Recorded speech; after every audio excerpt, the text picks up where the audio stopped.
Oh, we're all in. Well, welcome for the first time. Hang on. For the first time, 2020, we got it on the field today with the defensive team at least. Offensive guys are coming in the afternoon, so we're finally back to the grass, which is really good to be out here. And it's a we're in a ramp up period, just getting started. We won't be practicing like we like to practice for days ahead here, but at this time, at least we're on the field and we're getting going and we're starting to make the process come to life. We're off to a really good start with our guys.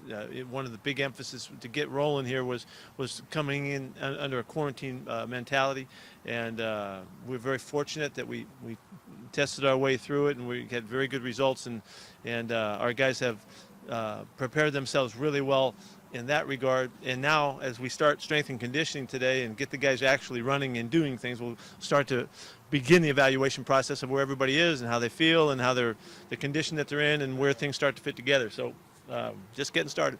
And but it feels good to get active and get out here and get out in the sunshine.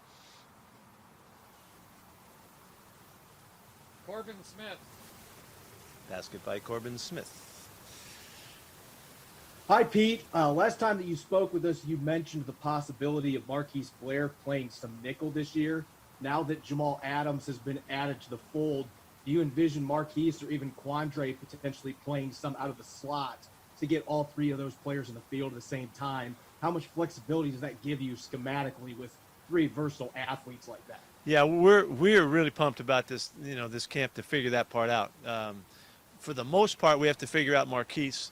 He's the one that's going to get the opportunity to get in on the slot and do some stuff that puts him in a position to be really active and be part of the pressure packaging and some real aggressive part of the play.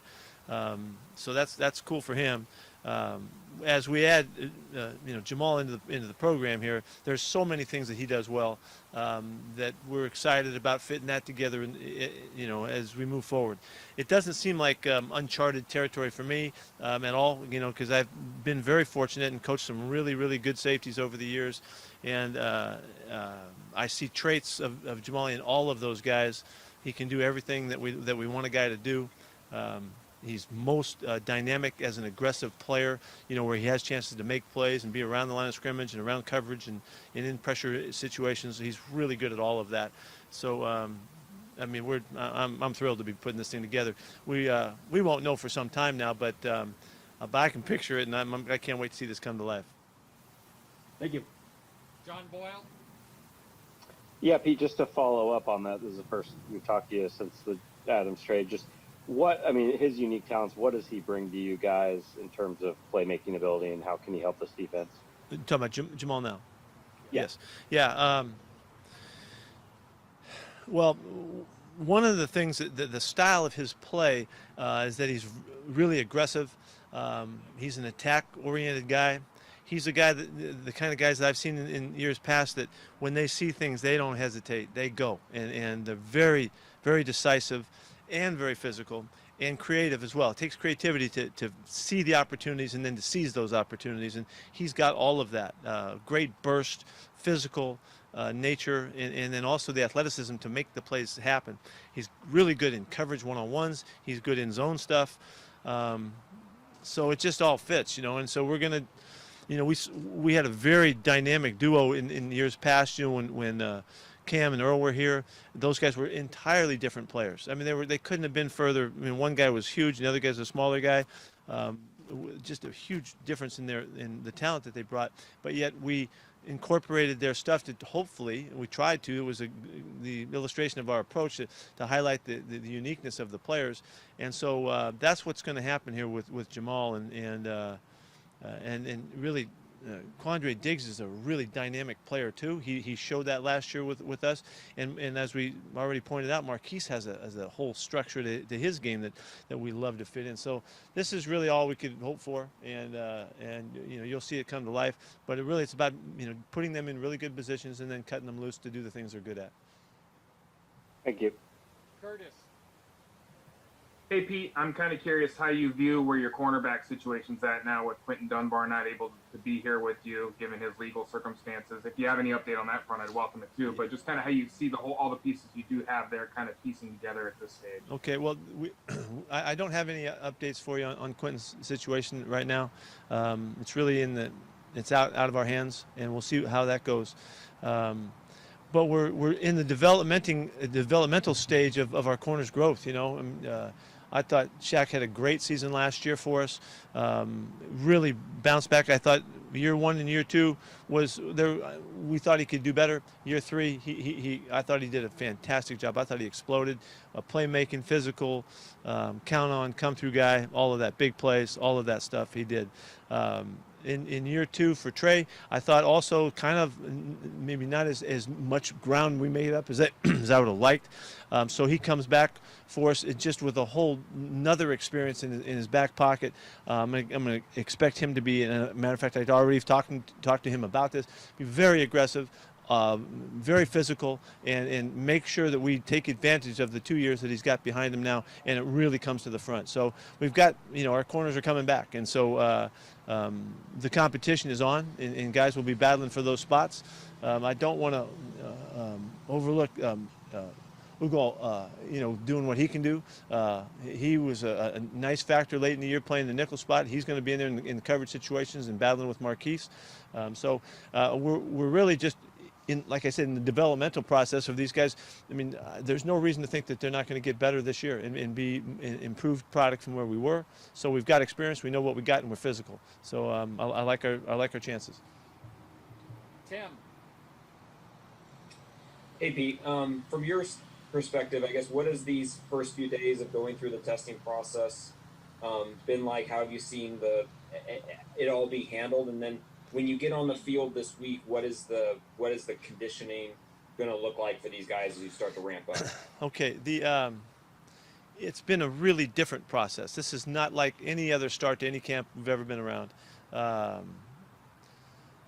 The call for patience is like, it's ridiculous. It could be, we get to this point, we miss the off season, the physical part of it on the field and in the complex here and all of that. So we're so raring to go, and yet we can't start. The whole first week was really quarantine. Week 2 now is the ramp up period. And so we're still not there. We really won't get to practice like we want to practice until our third day on the field. It's like Thursday the 14th or something like that. So we're so far away from ever even getting to that point, because what we're doing right now is really to take the place of the off-season work that we would have had on the field. And so that's why we're ramping up, and the league has given us a structure that we can follow, that we need to be very disciplined about how we do this, and find out where our guys are conditioning wise. So today was the first day. And we only have half the team. Then we'll have the other half the team out there in the afternoon to just see where we are. And it's really about individual evaluations, and then we'll make a collective decision too on where we are, and then we'll go from there. So we're this is just a unique time. There's nothing like it. We're going to put together a camp that's going to take us right to the opening game, and away we go. Like I've said to you guys in the past, I don't feel uncomfortable with that, because we just came out of the 9 years at SC, where your first game is you're playing for the national championship, because if you don't win that game, you may be out of it. And so it's the same thought and the same approach. And so we'll try to do a really good job with a really clear sight on how we're going about it. But right now we're just starting the process of finding out the physical aspect of where our team is, and I can't tell you, I don't know anything about that yet. Everybody is charged up and ready to go. They have done everything exactly the way we had hoped to get this thing started. The first week was all but perfect for us, and everybody paying attention and getting going. But we have a whole nother week that's transitional, and so not until, like I said, the 14th or so will we really will start camp. We'll start training camp officially, and it'll feel like football for the first time then. So wait and see. Bob. Yeah, Pete, what is going to be the biggest challenge of not having preseason games? Are you going to have to work some more like contact periods into practices and things like that? Yes, we will, Bob. It's important that we have to catch up physically, with the things that you could get accomplished in the 4 games. Not all the players some of the young players played a lot in all 4 of those games, but the starters did not. And so we would ramp up their play and try to get them by, where they could play 3/4 of a game before they would take the 4th game and basically take that game and let the young guys play. We have to make that time up and the physical part of the game come to life here on the practice field. We will have a couple events in the stadium. We're going to have a couple game-like events on the 22nd and the 26th of the month to really play it all out and get us in the mode. We will be playing with more opportunities for physical stuff to be done here rather than in the games, and we'll have to take care of all that. So, but it's all designed in the process that we go through. Can I just one more quick one? Rashad Penny, what is the situation going to be right now? Is he going to? He's coming in on Thursday. We didn't think we needed to rush him in because he's still, rehabbing and coming back. He'll come in Thursday for Friday, and he'll start his process of reconnecting with us on Friday. We just thought it would be better. He missed a week in transition that we didn't want to, because he would have had to sit around the days right here, right now. We'd like to go ahead and hopefully we made a good decision there. We're anxious to get him back. He's working out really hard. The reports are really strong that he's doing well. But we have not had him in our building for a while now, so this will be our first chance. Great, thank you. Greg? Coach, Hey. I think you're one of a half dozen teams that have not had anybody on the COVID-19 list. What do you attribute that to, and do you feel more confident now than you did maybe a week ago that you're going to have a season? Well, we're really pleased with the start. Really, absolutely pleased that we did everything we could have done with the quarantine week, and there's a lot that goes into that. Was trying to win the week really, and so we competed our way through it, and I feel like we did that. As far as moving forward, what's happening right now, Greg, is we're trying to get everything in motion so that we can operate at a really high level of taking care of our guys. We don't want to leave any stone unturned of what it takes to make sure our guys are safe. They're smart about what's going on. They're respectful of every aspect of the process. This calls this is great. This calls on a whole mentality that needs to take a step forward in terms of accountability and responsibility and respect for one another. To the fullest extent. So, as far as projecting and what that's going to mean, I don't know. But we're going to try to kick ass in every aspect of this thing, and we're attacking it with a really clear discussion and open dialogue about what it takes and what we need to do, and hopefully our guys will be really educated to be at our best to carry this challenge out. And then what that means, I don't know. We're just going to go one day at a time and keep putting one day, and 1 foot forward and keep marching and see how this goes. Nobody's playing football, Nobody's tried this out. We're experimenting with the process and to see how the game fits with the interactions and what it means in terms of controlling the spread of the infection. We'll just have to wait and see. I can't tell you what's going to happen, but I'm optimistic that we're doing everything we can, and I love the leadership on this team continuing to send the message to the guys, because I really feel like more than ever the leadership in your locker room is going to be more meaningful and more instrumental in our success. I mean, it's always crucially important, but now more than ever. We in essence, we don't bubble like the NBA did or like the NHL did in the same fashion, but don't think for a second that we aren't in a bubble. We are, and that bubble is the conscience that we can hold. Always protect the team. Rule number 1 is in effect, and it's crucial we do a great job with this. So we'll see how it goes. And then quickly, do you anticipate the league? Have you thought much about the league reinstating Josh Gordon? Is there a place for him on your team for him? It's really not. This again it's not in our hands. Josh did a really good job with us last year. He fit in really well. He was part of this team, and by the way we opened and embraced his coming to us, but also by the way he attacked it. So we are very open to that thought, and we'll see what happens. I don't know. I can't tell you what's going to happen on that. Thank you. Michael Sean? Hey Pete, have you had any conversations with guys about opting out, and do you anticipate anyone doing that on your team before anyone other than Chance, obviously, before the deadline comes? Yeah, our coaches have. We spent the first 2 days that we were here talking to our players just about their own situation, and giving them an opportunity to ask their questions and to share what's going on in their world and their view with our coaches. Hopefully, doing a nice job. We wanted it on a more intimate situation when guys were talking about that stuff, so that's how we broke it down. I haven't heard. There has been some guys asking questions specifically about it and all of that, and we've tried to answer the questions and come to a clear understanding. I support whatever guys got to do. I'm in support of them, and so far I don't have any information about that more than that. The second one, really quick. If Jordan Brooks was to be a starter, where would that be? Like, what's his fastest path to a starting job in his rookie year? Well, I think the spot that makes sense to us at this point, he could play either outside. He could play all three spots at linebacker. He's physically capable, and I've seen enough film of him. There's a lot of film of him playing all different spots. So I know in his background, any college guy that came to us, you would love to see what we've seen in him. He started for 4 years, and he's had thousands of snaps.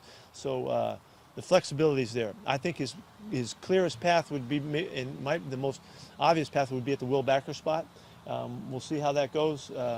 We'll start him there, and then see how fast he can grasp it and how soon he can become comfortable, and we'll see. And we have tremendous flexibility in our guys. Our guys have been here for a long time in our program. With Bruce coming back and KJ and Bobby, it's a fantastic group of guys. We've got a lot of options and plan here to weigh out, but we got to see how it goes. And that's why this goes back to competition, and we'll see how it all plays itself out. KJ's been a fantastic player. Might have had his best year for us last year. Bobby's at the top of his game, and we're thrilled to have Bruce back. But that doesn't mean that all those guys don't play at the same time. And all four of those guys are on the field at the same time. There's options for how we can do that we've worked out, and the competition will settle it. I'm not concerned about it at all. The competition will tell us what we need to do here, and because the options are all there for us. Thanks, Pete. And I think Ashley Ruiz is Omar Ruiz. Yeah, that's me. Thanks, Good, Dave. Omar. Hey, Pete, just for clarity, Rashad's going to get to town Thursday to start his testing process. Is that what you mean? Yeah, he gets in on Thursday. I think it really actually begins on Friday, but he's traveling in Thursday. Okay. And then my other question is, in the offseason, offensive players can get together, throw routes, work on timing and stuff like that. How do you bring along a defense to come together and, maybe form that chemistry and continuity, maybe especially in this kind of training camp where it is different? Yeah, you don't have the same opportunity. The throw and catching thing, which Russell is famous for, and he worked out with guys all summer. And he was busy the whole time, processing guys and growing with guys and creating the chemistry and the mentality and the communications and all that. He worked out with all of the guys that were that are coming back that we hope to see playing a lot. The defense doesn't have that chance, so they do it, in their workouts. They get together when they can, and it's just not the same process. So the offense will come in, like when today they'll throw routes for the first time, but they'll look pretty sharp today because they have spent some time. Defense is a little farther behind in that regard, but then again, defense catches up really quickly too. So, in the old days we played a lot of hoops. Thank you. Joe? Hey Pete, just curious if you have an update on Will Dissly and where he's at. Well, Will had an incredible offseason. He worked out in LA, was down there. The group that he worked out with told me that he had nine months with them. He spent 9 months working out on a real rigid schedule. He didn't miss 1 minute of one day in 9 straight months. They said they've never seen anybody do that before. And the benefits of it is that he comes in and passes his physical. So we're thrilled about Will's process. But then again, because of the way he's been, I'm not surprised that somebody would say that he's been the hardest worker and the most diligent, grittiest guy that they've ever seen come through the program. So that means that we'll still take care of Will as we start camp, but yet he did pass his physical. We'll look after him and make sure that we don't come along too fast. Will's a really great product of learning and the system and all that. He knows what he's doing, and he'll be a factor as soon as we cut him loose. But in the meantime, we want to make sure and take care of him. He did everything. Obviously, I can't tell you anymore. He did everything a guy could possibly do, and so we're thrilled about his process. Something. Art? Hi, Pete. What's up, Art? You've had a chance to look at Jamal Adams' 3 years of NFL film. How alike and how different is he in terms of athleticism and skill set compared to Troy Polamalu? Yeah, that's a good comparison. Their stature is much different. Troy was a really unusual body for the kind of athlete and the kind of player that he was, and the extraordinary explosive speed and all that he played with. There's some real similarities, and forget the stature part of it, the way they look. It's the nature that they play with that's similar, and that nature is one that they play with such amazing confidence that when they see things, they go get things, and with their savvy that they have that makes them so extraordinarily different than other players is that they can see things before they happen almost, because they just have a knack about them, and they can take advantage of, and because of their confidence, they take advantage of it. So when I watched Troy play, there would be times when he could control a game, and he could make plays that weren't even within anywhere near the realm of the concept that we're playing, because he could see things, feel things, and then when he saw it, he'd go. And the last thing you want to do with those guys is to make them over responsible, to make them feel like they can't have that kind of freedom, because as soon as you go there, you limit the magnificence that these young guys have. So there's a lot of similarities. They don't look at all the same when they play, but the dynamics that they bring to your team are very similar. You just want to just keep giving them opportunities to make things happen, and they find ways to it. And so Jamal and I, in our conversation so far, we're talking about how, and he's really disciplined, which I'm really excited about. He really cares about all of the techniques and the principles and the concepts. He wants to know all those things, ask all the questions and all. But it's to get him so that he can be freed up and he can play with great confidence, and he can have the opportunities to add what he adds. In that, those guys affect other guys tremendously. He'll help other guys play well and all that. And I'm not asking him to do anything he hasn't done before. We don't need to do that. We just need him to get to the point where he's confident and he can cut it loose and let it rip.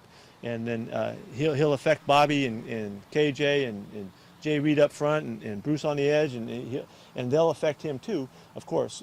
But it's why he's separated as such a fantastic football player, and so. I'm not going to tell you after all that. I'm not going to say, oh, he's better than Troy or this or that. I don't know that. I just know that they have a tremendous knack that I'm hoping we can find the way to get him comfortable so that he can cut it loose and bring it. And there was times with Troy Polamalu, and I have not been on the field with Jamal yet. There was times when he would go so far to be so aggressive and to create such problems. I mean, we had to cancel practices at USC a couple times when he got pissed off at Justin Fargas, and they're going at it, and it was just too dangerous at times. So I don't know that Jamal has that dynamic to him. We'll find out. If he does, I'd love to see it. So we'll control it and we'll figure it out. But so. Obviously really excited about it. Thanks. Brady? Justin Fargas got a mention today. How about that? That's cool. Way to go, Just. Hi, Pete.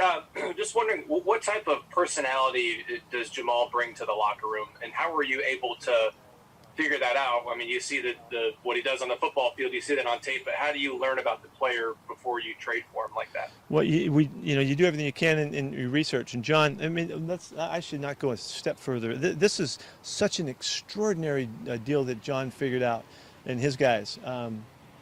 To not give him credit for this is to totally not understand what happened. This thing started months ago, and when there was no time that you would think that this could ever be where this guy would be on our club and playing here at the VMAC, John had a thought that it could happen, and he stayed with it and he processed it. He worked at the highest levels of the communication of it to get it worked out, the background work that we did to answer your question and to understand the player. Was it worth what we did to go get him? Would he fit into the club? Would he match up in our locker room? Could he get along with his coach? Could he support his head coach? There was all kinds of things we needed to figure out, and I don't have I can't tell you I know exactly how it is because we haven't been in the locker room with him. But what I know what other players have said. I know what other coaches have said. I know what his college coaches have said. We've tracked down some of some of his real history to him, and we found nothing that would give us any other thought that he's going to be a great teammate, and he's going to do everything he can to help his team win. I thought that his opening interview with you guys was remarkable, and that his ability to understand all the people that have impacted him and to give credit and to be humble about that when he's the player that he is, I thought was outstanding and remarkable that he did that. But the other side of it is watch him play. Watch the juice that he brings. Watch the energy that he feels, in playing this game that he loves, and how that affects the people around him. And I know that that's going to carry over to the locker room. I just don't know that for a fact yet. I've just been able to watch him on the field, and all of the fire and the juice that comes out. It is what I've loved about this game since I was a little kid, and so to see that we're able to bring that to our club. We want to be as juiced and jacked up to play this game as anybody's ever been in the history of the game. Well, this is a guy that he understands that's where he wants to live. So he's going to affect us in a really positive way. One of the things I got time, right? We're not going anywhere. One of the things you could look at, you could see him be all fiery and interpret that like he's being selfish or like he's being overly outgoing or whatever. Come on, this guy loves what he does, and he cares so much that the passion just explodes out of him at times, which is exactly what you've seen in players that we've had in our program for years. So to have a chance to add that to our team, forget all the playmaking stuff. It's that element of mentality that I love to add, so that Bobby gets to play with a guy like that, and that Jay Reed gets to play with a guy like that, and Bruce, and they'll all feed off of each other because we all love to be that way. That's the way we love about this game, is cutting it loose and letting it go and getting to that primal mentality that this game allows. So I don't know how it's going to be in the locker room, but I do know what I know, and what I know is I couldn't be more excited about. Saying all that, it's still about being a great teammate. It's still about being a great teammate. That means that you're here to serve others. And so he's heard that, and he'll hear it again, and he'll hear it again and again and again. And I know he'll be in total compliance with that. I'm not worried for a second about that. But he needs to learn us and to know what we're talking about here. And I know he's really excited about it, and so there ain't gonna be any problem. Thank you. Paul? All's well. The Saints are going to put together a mini bubble at a downtown hotel where 150 of the 180 employees and players are going to be there up to the first week of September. Is that an alternative that you guys have discussed? Well, yeah, we've spent the whole offseason talking about stuff like that. What is the best way to do it, and how could we? Really, I'm going to put it out there that we're the bubble is really much less physical and it's much more mental, really, in that respect. I think it was Johnny Mitchell's, the tight end at the Jets, that said one time, they asked him, is the game more physical or more mental? He says, well, the mental part is much more physical. So I'm kind of at that point right now in this press conference that it's the commitment that our guys make that creates the bubble. It's the discipline that it calls for that creates the bubble. It's the support from the people on our outside and our ability to communicate to our families and the guests that don't get to come see us and the people that we don't get to hang out with, and the changes we have to make in our lifestyle to maintain the integrity of the bubble that we're talking about. So whereas we have guys living in the hotel here and we have guys living at home, we decided that it's probably better for the guys who have shown in the last 4 months that they didn't get get infected with the COVID because they knew what they were doing with their lifestyle, that we could keep them better protected in that setting. But that means that there are variables outside that can affect you. I think what New Orleans is doing is a great idea, and for them, that's the way they want to go about it, because I know what they're trying to get done. And we've seen the success of the NBA, and also I think hockey's still kicking butt too. They're doing a nice job with it. We're going to try to extend our bubble beyond the walls of that single hotel, and count on our guys to make great choices and great decisions, because this is about you either competing or you're not now, and there's no time when we're not in this together. And so hopefully with our sincerity and our communications, we can keep our guys on track, and we're going to find out. It's all going to come out. We'll see what happens. I know this, when you reopen, it doesn't work. Okay, so we saw that across our country, and to break down and start to feel comfortable that you got this thing made is not the way to go. We have got to keep the hammer down throughout and now on. And so it's got to start with me, and it's got to go through Russell and Bobby and KJ and Dwayne and all of our guys that pass the message, and that's what this challenge is all about. It's way more than a football season. It's way more than that, and we're trying to respect the heck out of this every step of the way. Thanks, Pete. Yep. Miko. Hey there, Coach. Hey. Well, with the fans being such a big part of the game, and I don't know if you've seen the Mariners obviously put the cutouts of the fans. I wanted to know, do you have a preference? There's, some teams have done videos in other parts of the world. Do you know what maybe it's in mind, and what would you prefer in terms of adding the fans to the game again? Yeah, I think the cutouts, they have their place. The green screens, good. Stuffed animals, if whatever it takes to fill up those seats, we'll put out there. And then crank up the sound. I mean, we have the loudest stadium anywhere. Somebody documented that a couple years back. So I'm hoping that the league will allow us to be as loud, and we'll just make it just like it always is. And I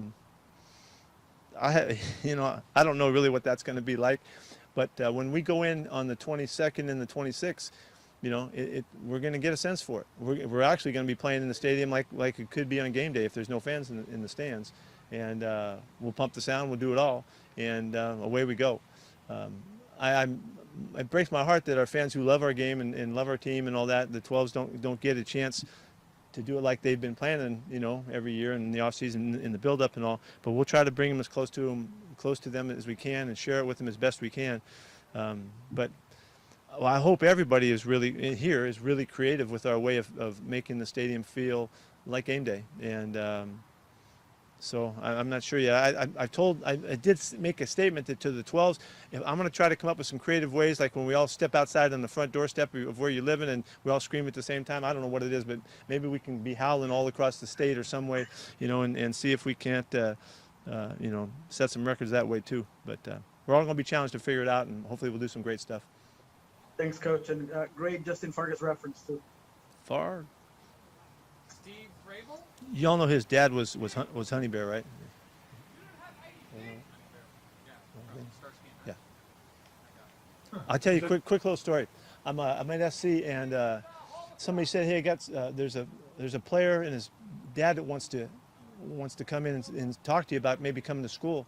And it happened to be, my office door is usually open, but it was closed. I get a knock on the door. I get up and go open the door, and there's freaking Honey Bear right in front of me. I didn't know what to think, and then his son Justin peeks out from behind him, and that's where it started. There's no way we could turn that down. We had to take him on, so it became part of the program.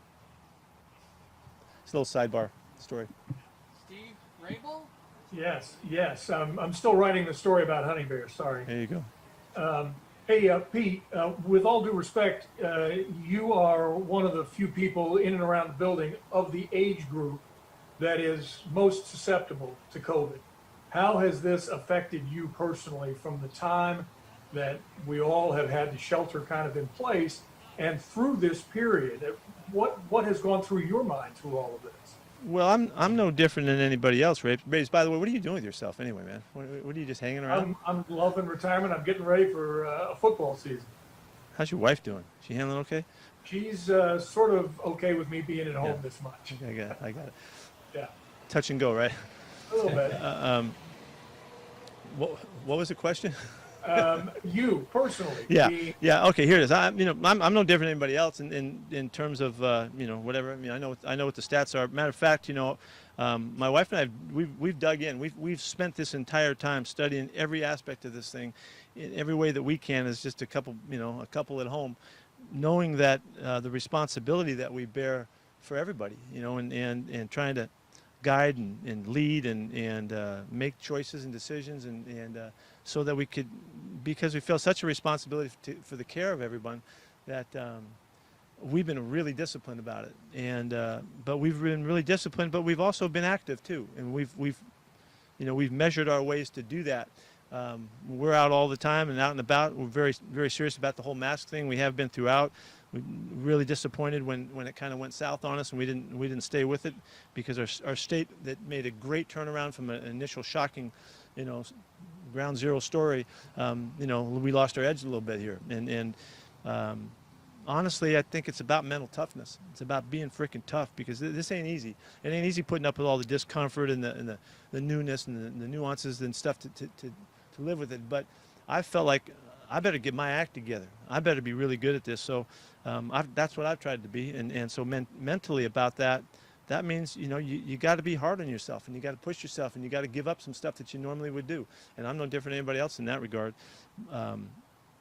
As far as being, however old I am, I'm taking it as a personal challenge. If I happen to get this stuff, I'm going to kick ass on this stuff.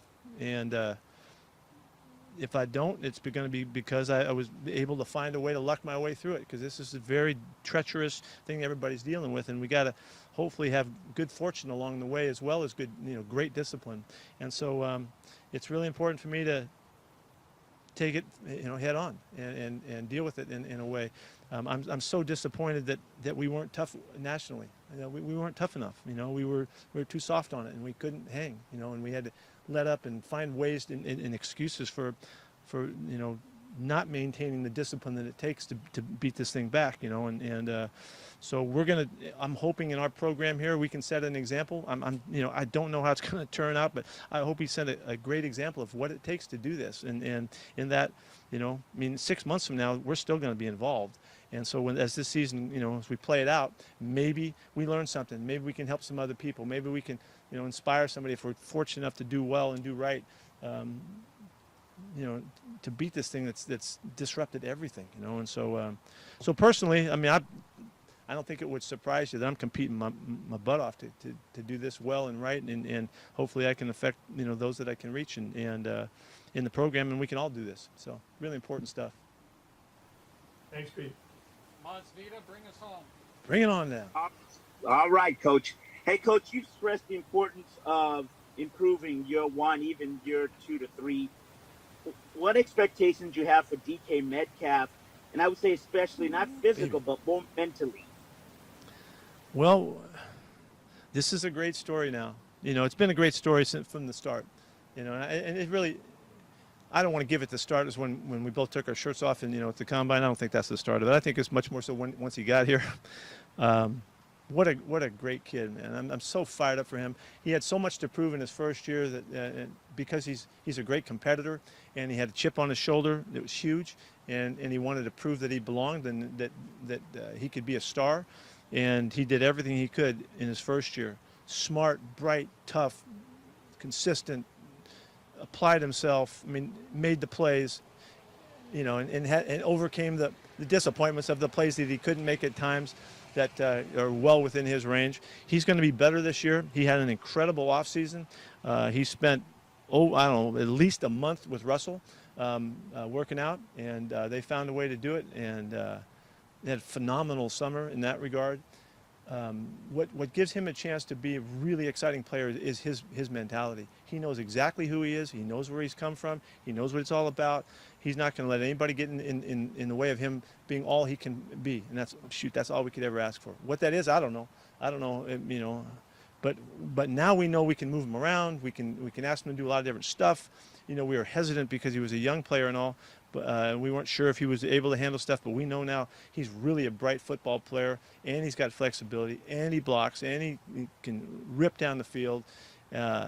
So we hope to just, use him more than ever and fit him together in this team. And it's what he wants to do, but he's here to do something special now. There's nothing about anything that he's done that doesn't make is screaming that he wants to do something really special. He's a beautiful part of this team. I can't wait to see him go. Bob, Thanks, Coach. Bob, you had one more? Yeah, Pete. Yeah, Pete. Just been a lot of rumors connecting you guys with Antonio Brown. His situation sort of, I guess, got clarified last week with the suspension. Is that anything you would still consider at all, or? Well, what I'd say to you is just what we always say, because it's what we always do and who we are. John is competing at every turn. And there's never been a process, unless we just missed it, that we weren't involved with to understand what the chances were helping our club. And he's all over it. He knows what's going on right now, and as much as you can. And it remains it's a very complex situation, and we just need to see where it fits somewhere down the road. And that's all I got for you. All right, everybody. Thank you. See you. Thank you. Thank you. You got it. Thank you, guys.